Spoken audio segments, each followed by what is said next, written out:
Hello, welcome to our presentation, Marshalling Resources for Aging in Place. This presentation is brought to you by the Massachusetts chapter of the National Council of Aging in Place.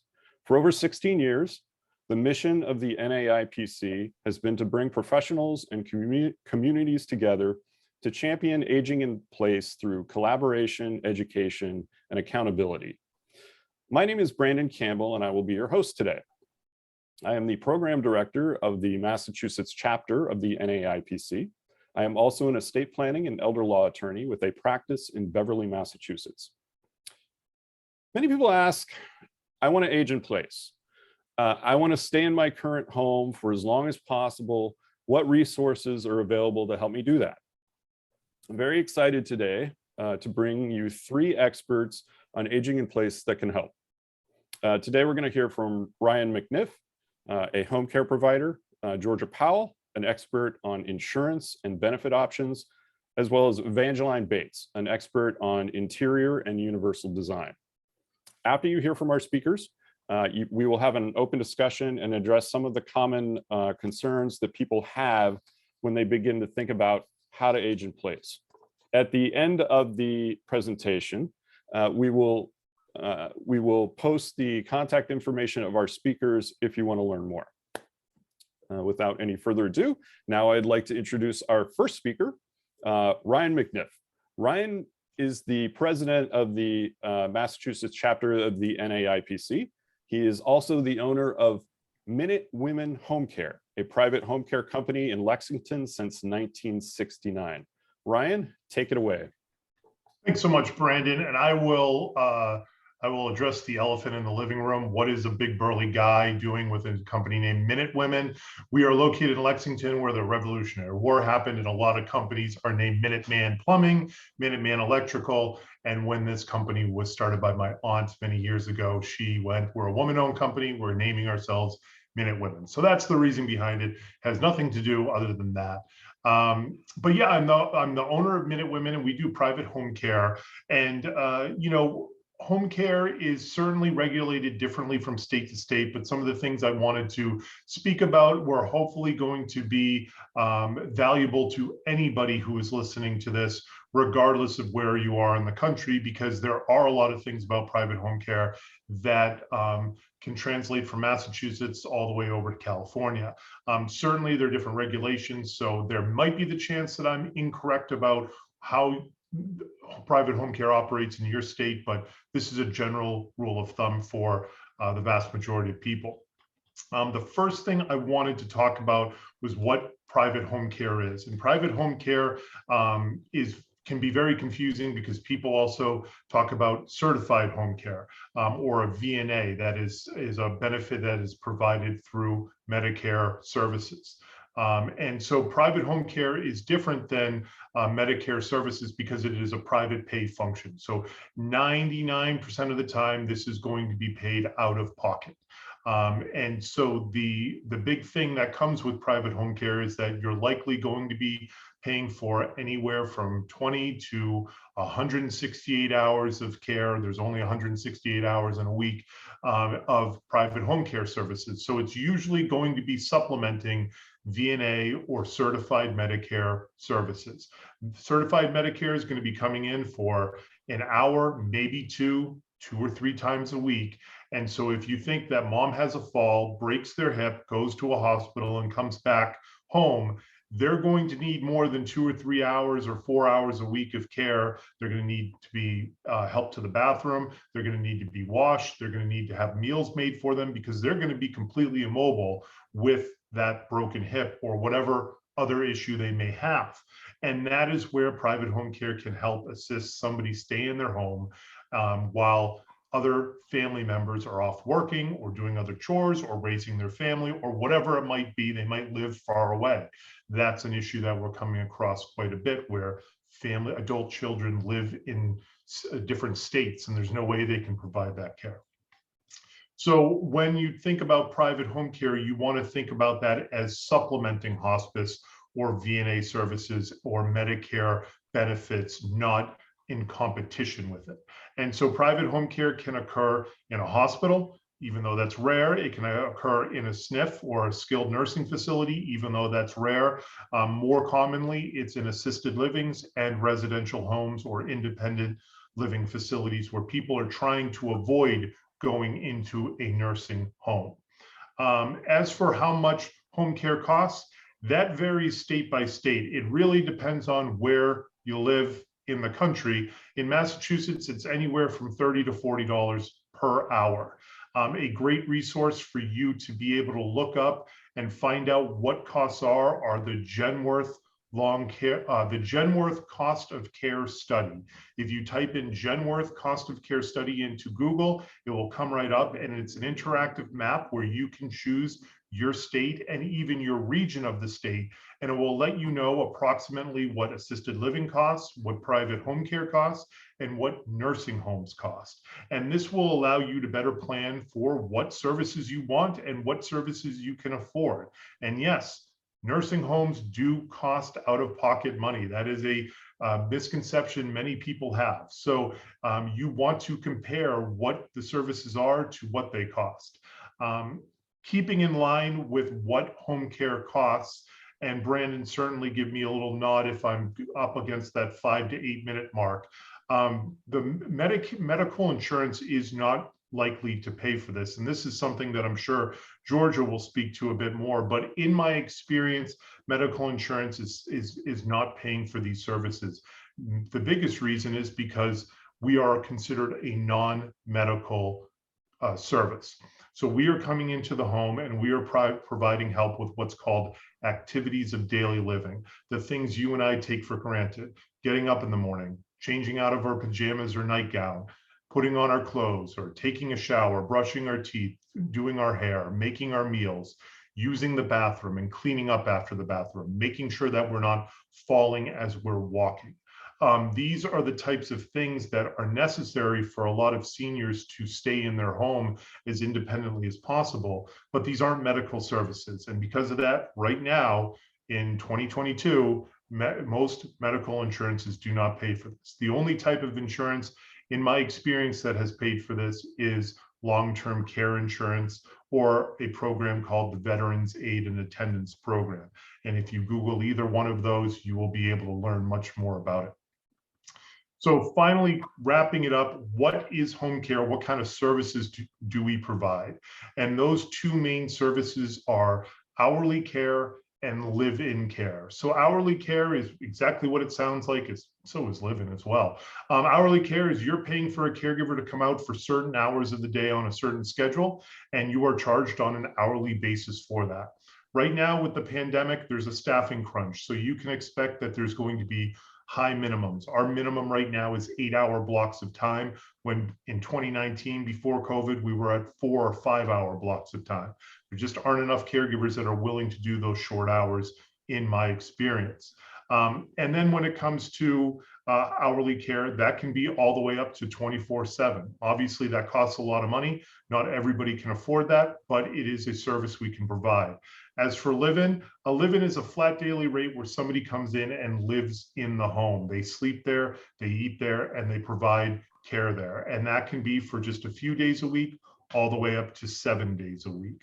So depending on what your needs are, you might be better suited with live-in care, or it might be better for you to have hourly care. There are cost differences there, and there are service differences there. And that's an important question to ask any home care company that you're considering working with.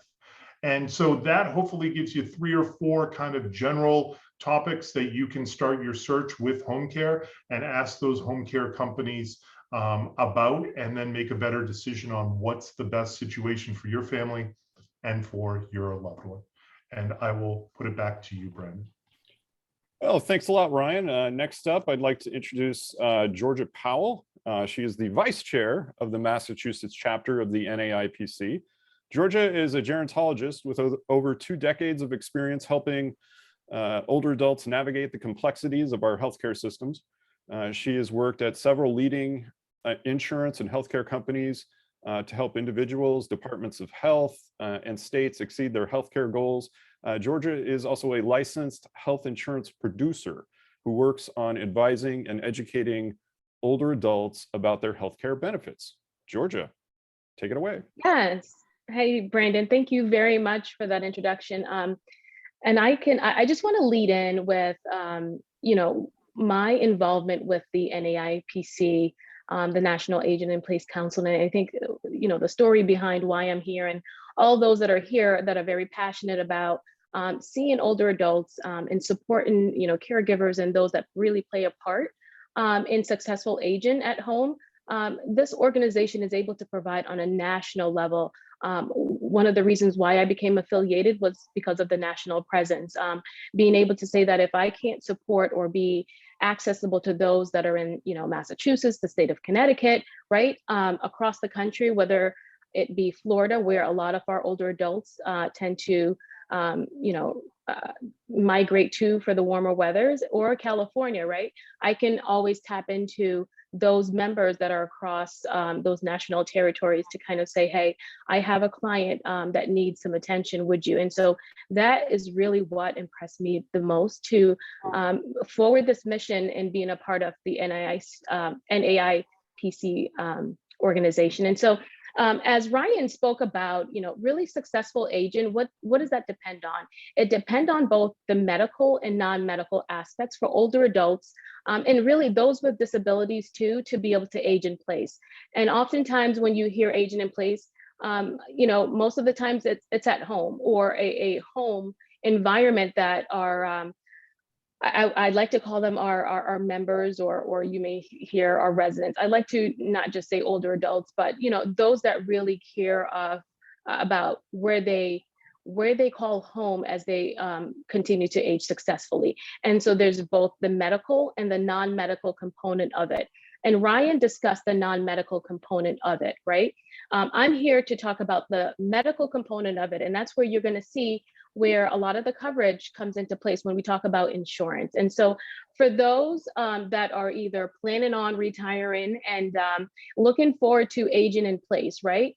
Think about it. It takes really careful planning, research, and coordination and preparation to do all that, right? And so a lot of folks say, they wait until they're either 3 months in order to start thinking about, what they'd be eligible for, right? What we know that insurance for those that are disabled and are qualified, or those that are 65 and over, it's Medicare, right? That's a federal program. We also hear the term Medicaid.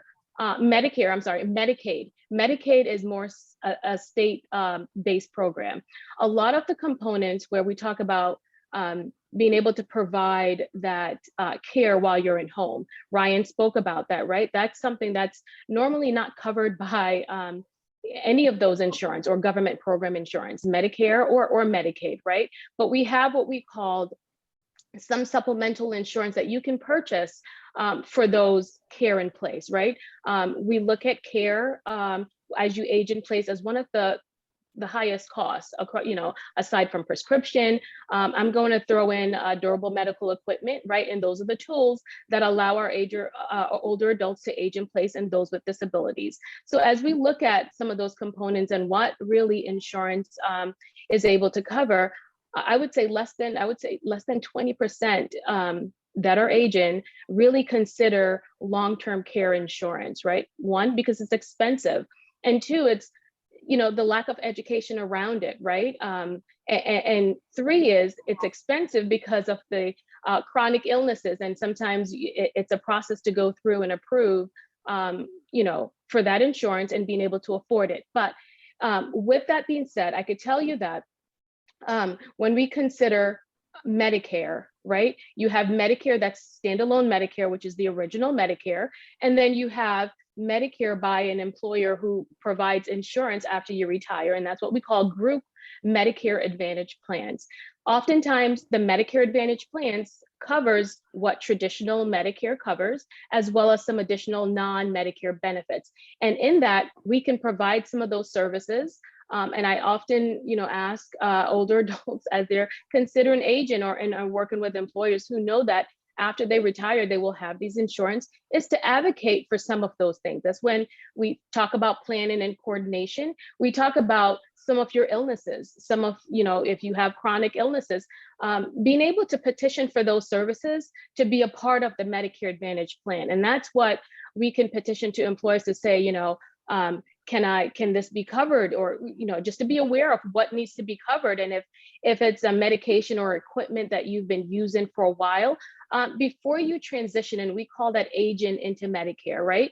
Before you age into Medicare, work with your doctors, work with your providers to be able to say, is this something that there are no other options out there for me to consider after I switch over from a commercial plan to a Medicare plan, right? Is this something that I can have approved, right, going into that Medicare benefits? And what that is being able to get that, approval in place prior to you transitioning on that insurance. And so those are some of the core components I see where a lot of our older folks may not be privy to or lack the knowledge of being able to negotiate that as a part of their benefit offerings, right? So when we look at some additional benefits, we talked about long-term care. There's also benefits where I mentioned, those that travel, especially internationally, right? There's no benefit that the federal government here can provide while you're traveling abroad. And what that means is you can purchase that supplemental plan for international emergencies that happen abroad. Oftentimes the Medicare Advantage plan, what they will do is say, hey, I want you to pay out of pocket while you're abroad. And when you come back here with all the paperwork required, we will think about reimbursing you. So that's a process. However, when you have that standalone independent insurance supplemental plan, you can purchase month by month or annual premiums paid into that, so that if there's ever an emergency, it will bring you back into the country and to be able for you to see your doctors here and be able to get that medical help here. I give an example. I would say that just for educational purpose, my grandmother a few months ago, trying to get her back into the country after an emergency.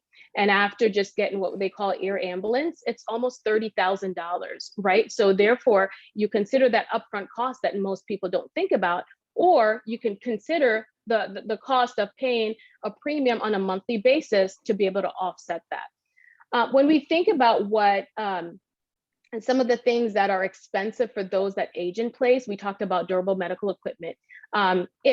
It's often covered, right, under the insurance plan. I see that Brandon is giving me a minute here, but also I want to either talk about some of the other components too. Ryan talked about those non-medical care that you often have to pay out of pocket. What insurance will cover is oftentimes when you become discharged from a hospital, it's often maybe about 6 weeks into the progress, and it all has to be approved for you to go and get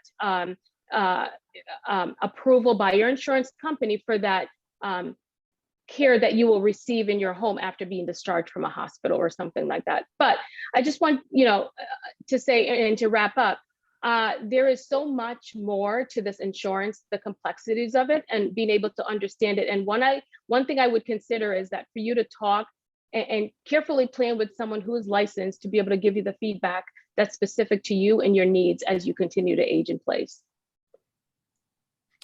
Well, thank you, Georgia. Last but not least, I'd like to introduce Evangeline Bates. She is the secretary of the Massachusetts chapter of the NAIPC.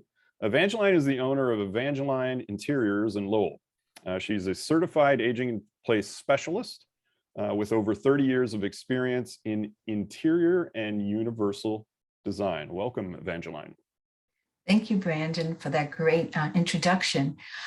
So aging in place has become the real buzzword now for aging adults. And one of the reasons is that the Census Bureau has come up with the statistics that there's going to be 74 million baby boomers by the time the year of 2030. That's a lot of people at the age of 65 and over.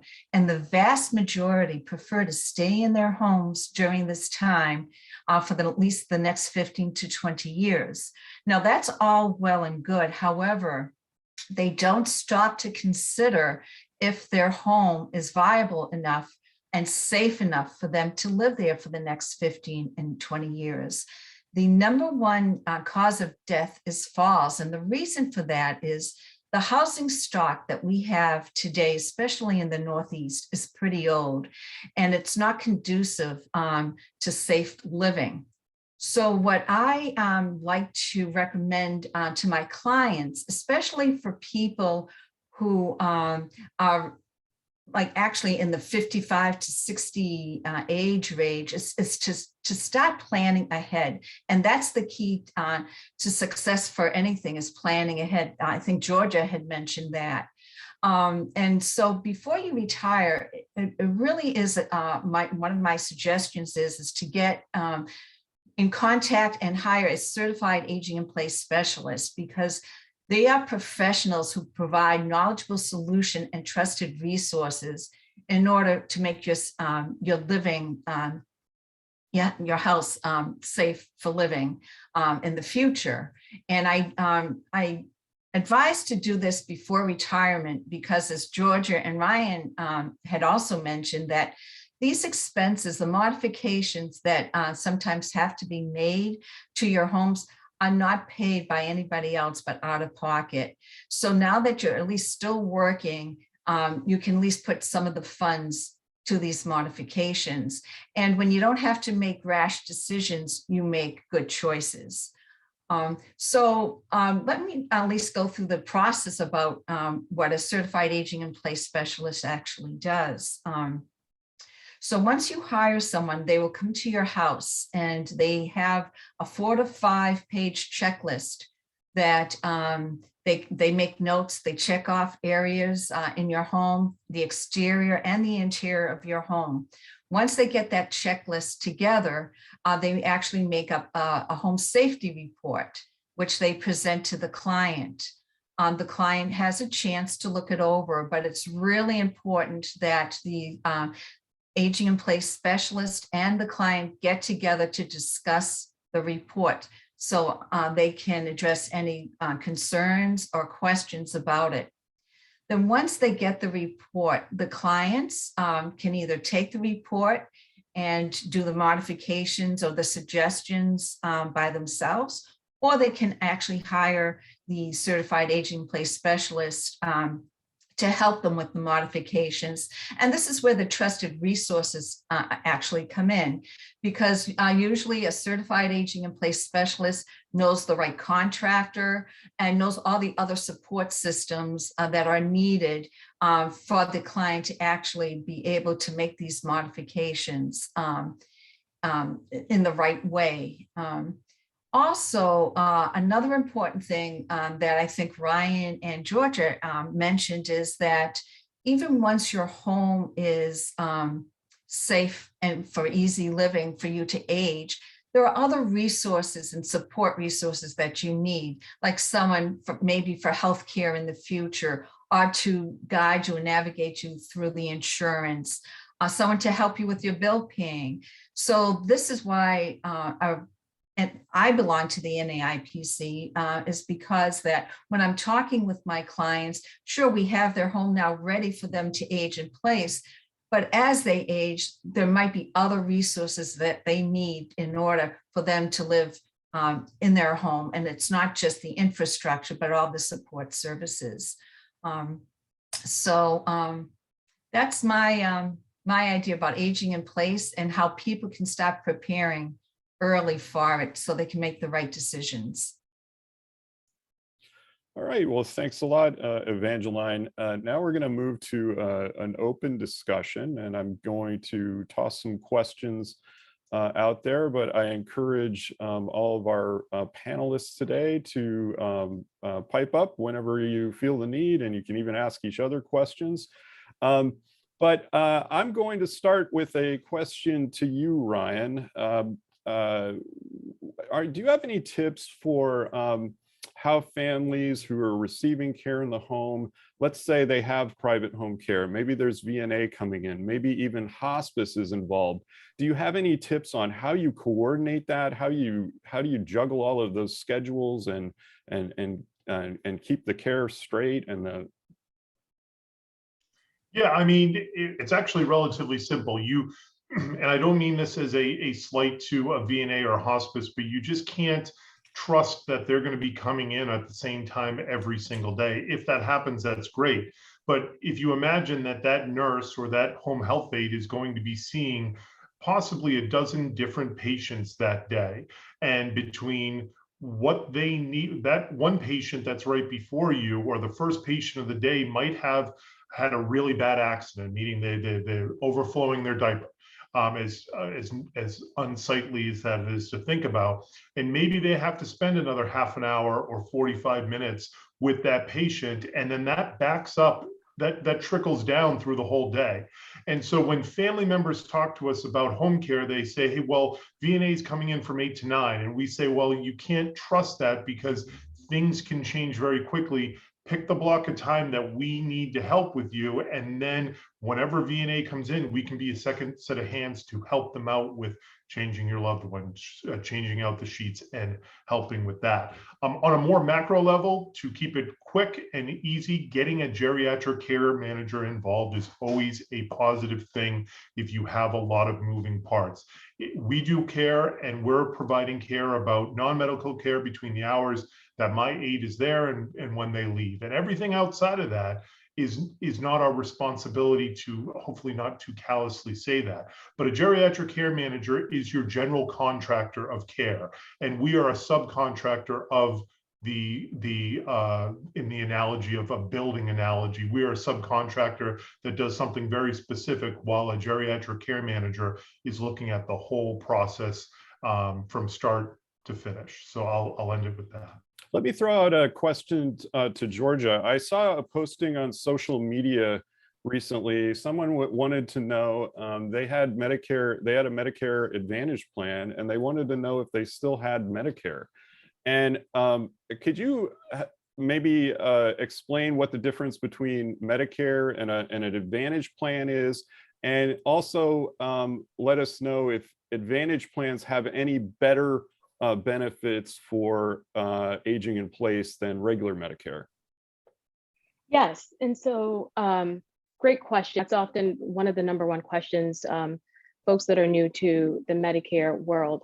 Medicare Advantage plans are still Medicare. It's normally either managed by an organization that is acting in the guidelines for Medicare, or operating on behalf of Medicare.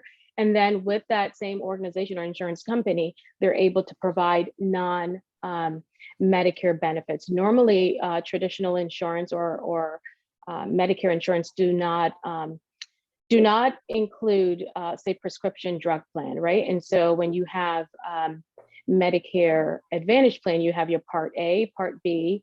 Normally, the Part C is everything that's in addition.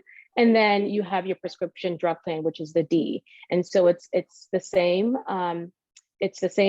Medicare benefits, but the Medicare Advantage has plus or additional benefits built in that may not be covered by Medicare.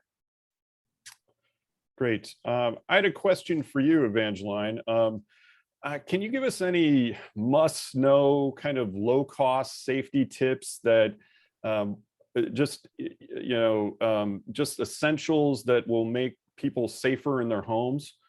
Oh, absolutely. So in order to live safely in your home, you don't necessarily have to do large-scale modifications.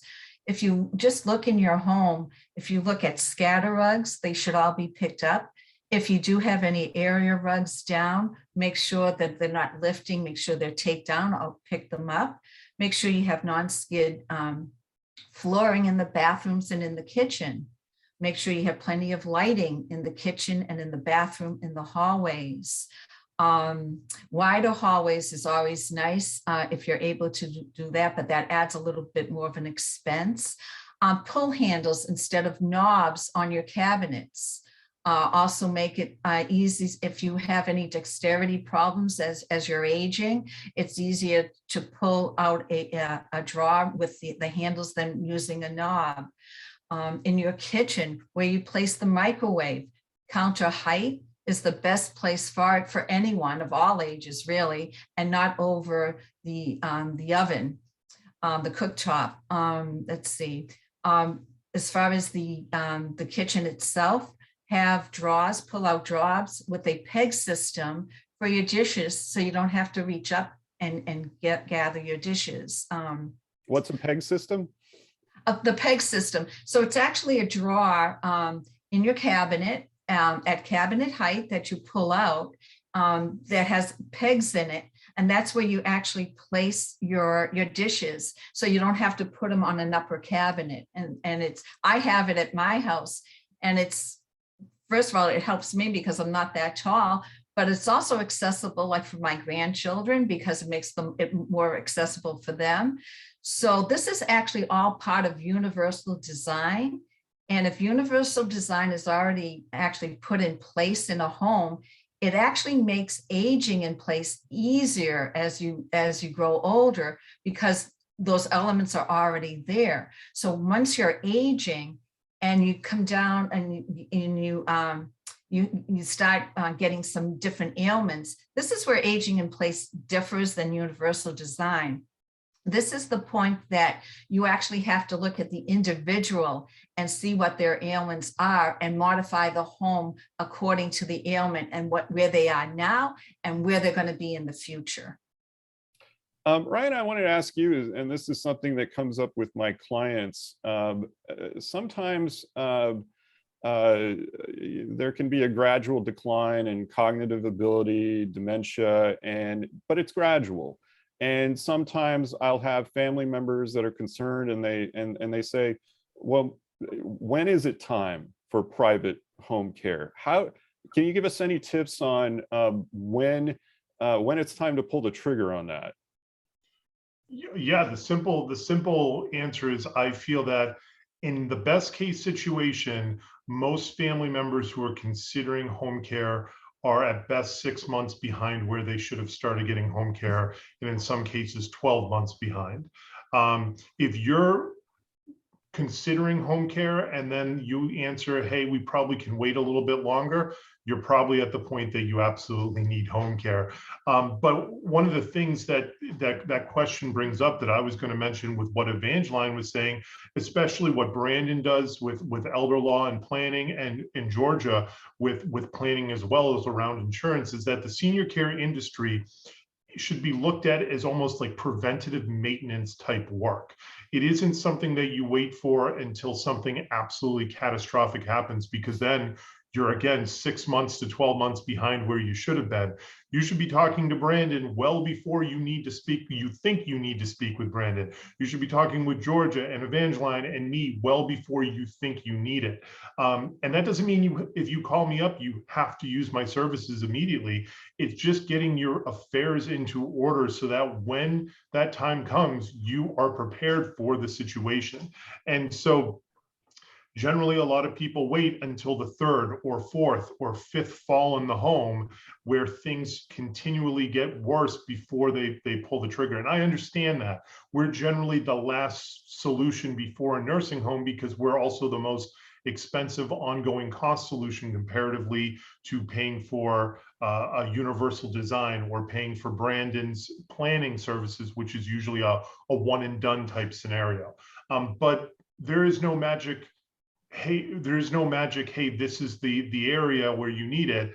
Generally, people come to us when there's been multiple falls, or in dementia, there's been multiple elopements where they've gotten out into the community and the police have had to find them and bring them in. But generally, it's already too late by that point, and care should have been considered well before that. Georgia, you mentioned long-term care insurance and that it's unaffordable for a lot of people. Do you have any other recommendations that people could look into? Yeah, so, when I work with older adults, their caregivers, or even partner with providers locally, I look at some of the benefits that are available through different area agency that focuses on older adults and those with disabilities.